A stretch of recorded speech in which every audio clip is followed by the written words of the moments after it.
Bismillahirrahmanirrahim.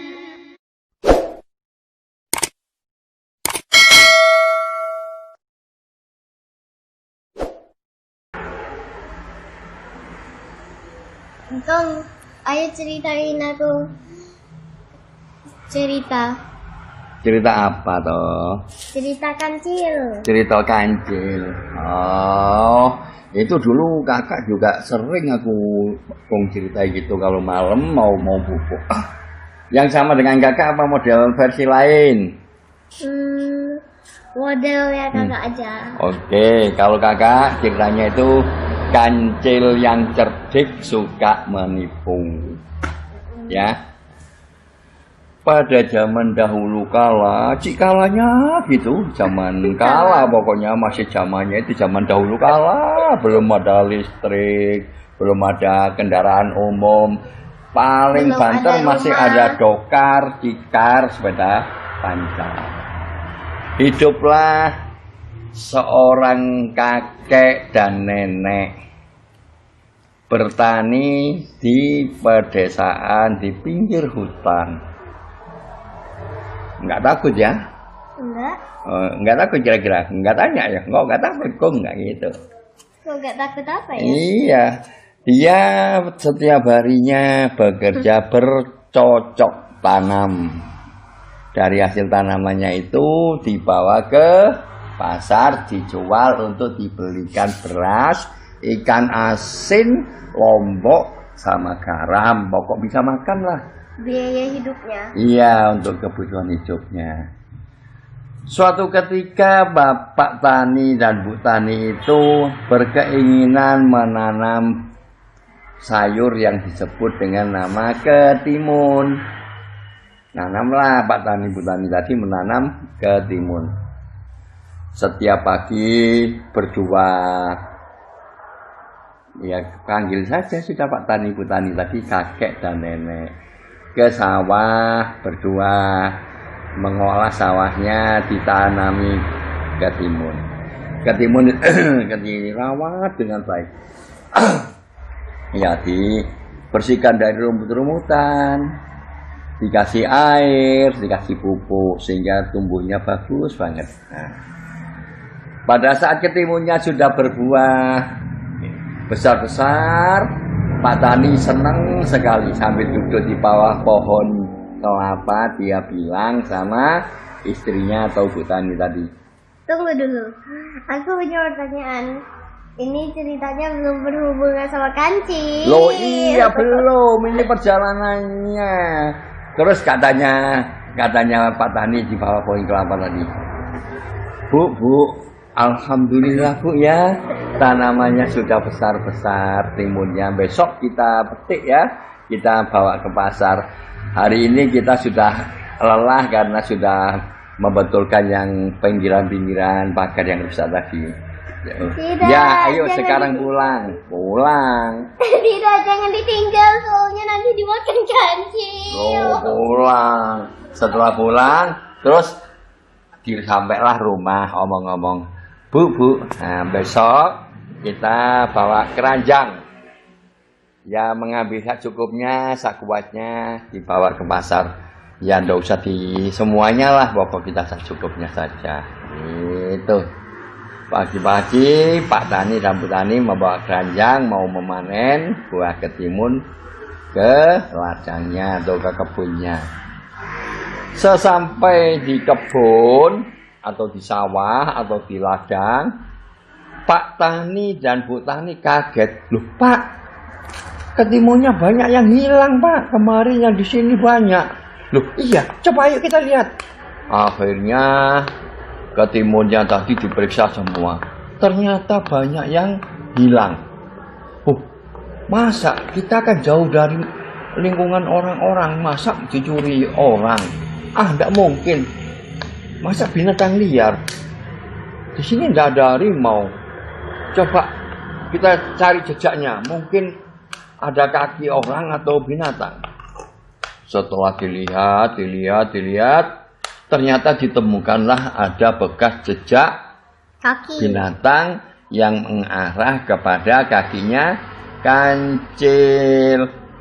Oh, diurut ke sini. Oh, Bu, masuknya dari ini, Bu, kancilnya, Bu. Ini kakinya kancil. Waduh, Pak, rezeki kita berkurang. Ya sabar, Bu, ya. Namanya kita usaha. Namanya usaha, ya kita terimalah. Ayo kita petik, sisanya kita jual ke pasar. Ya sudah, kita berdoa. Siapa tahu besok masih ada yang bisa dipetik lagi yang belum begitu tua sekarang. Ya akhirnya dipetiklah buah itu. Setelah memetik buah, Pak Taninya berpikir, gini aja Bu, kalau kita mau menjaga malam-malam nggak kuat Bu, kita buat aja boneka, kita pasang biar disangka kancil, itu adalah kita. Terus dari apa Pak? Ya kita cari dari daun-daunan aja. Akhirnya dibuatlah boneka. Boneka dipasang di seluruh sudut ladang yang ditanami tadi. Setelah selesai membuat boneka-boneka tadi, Pak Tani dan Bu Tani pulang.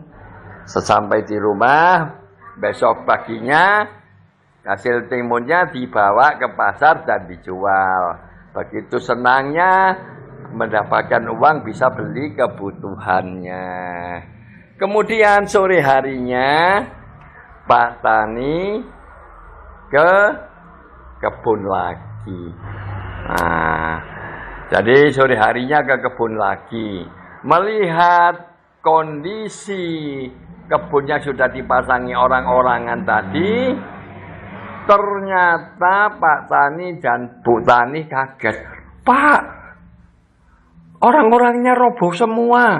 Loh, kenapa ya? Aduh, itu. Akhirnya Pak Taninya punya cara lagi. Wah, kalau gitu kancil ini pinter ini. Tahu kalau gini orang-orangan. Sekarang kita cari anu aja, katanya karet. Orang-orangnya, akhirnya orang-orangannya dikasih getah semua.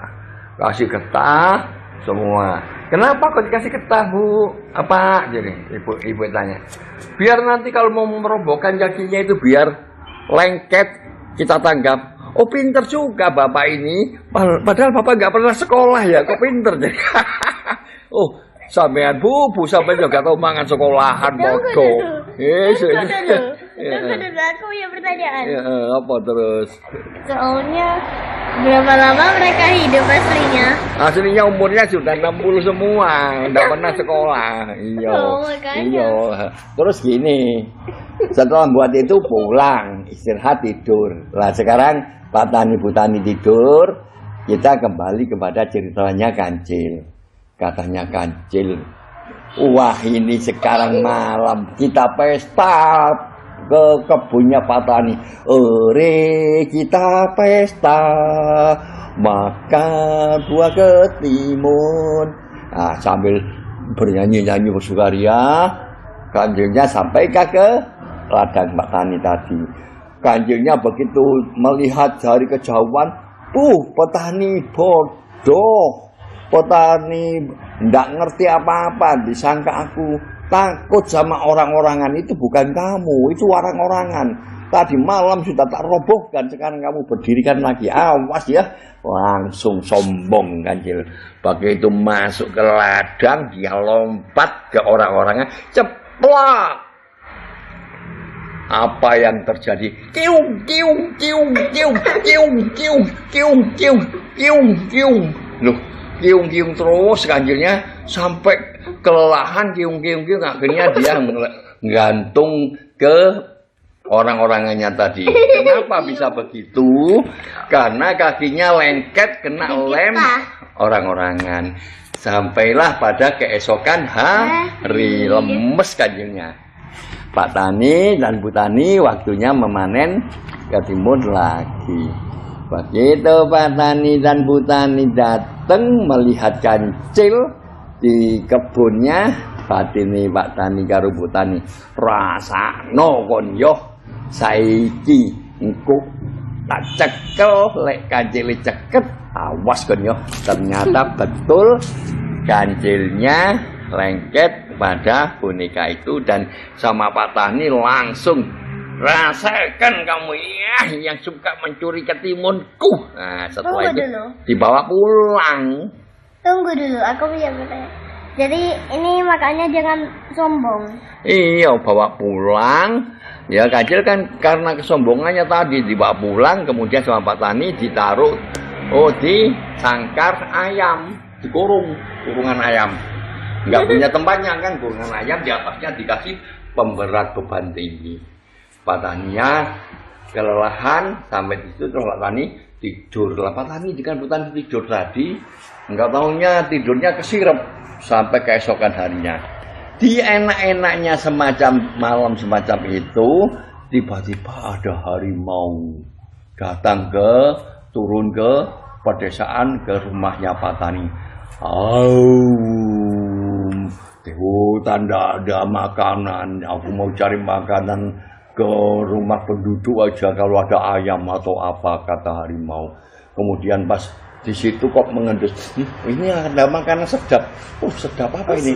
Didekati, ternyata di situ ada kancil. Dia bilang sama kancil, "Hai, ini enak nih, kita makan kamu." Tapi kancilnya ternyata cerdik juga. "Hai sang raja hutan, jangan keburu engkau mau memakan aku."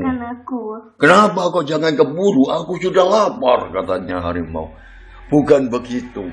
Ini adalah ada sebuah amanat yang harus aku sampaikan. Sejak tadi memang aku menunggumu." Itu. "Amanat apa itu kok harus menunggu aku?" "Karena ada amanat yang sangat pantas untukmu, bukan untukku yang harus aku sampaikan." "Apa kira-kira itu?" "Sekarang kamu mau memakan aku atau ingin mendengarkan amanatku?" "Aku mau mendengarkan amanatmu." "Amanat ini kira-kira apa?" "Yang jelas menyenangkan kamu." "Ah, itu," katanya kancil. "Apa itu? Jangan banyak cerita, katakan Ustaz.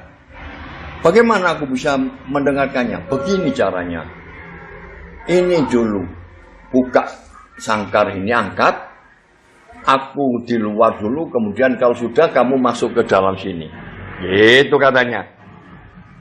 Setelah begitu, "Oh begitu, ya sudah, ayo." Akhirnya harimau dengan kedua cakar atau kaki kanannya tadi, kaki depannya, mengangkatlah sangkar yang mengurung kancil tadi. Begitu sangkar diangkat, kancilnya keluar, harimaunya masuk ke dalam kurungan dengan pemberatnya. Setelah itu apa yang terjadi? Katanya kancil. "Hai harimau." "Iya kancil, segera katakan apa amanatmu." "Kamu itu raja hutan tapi bodoh.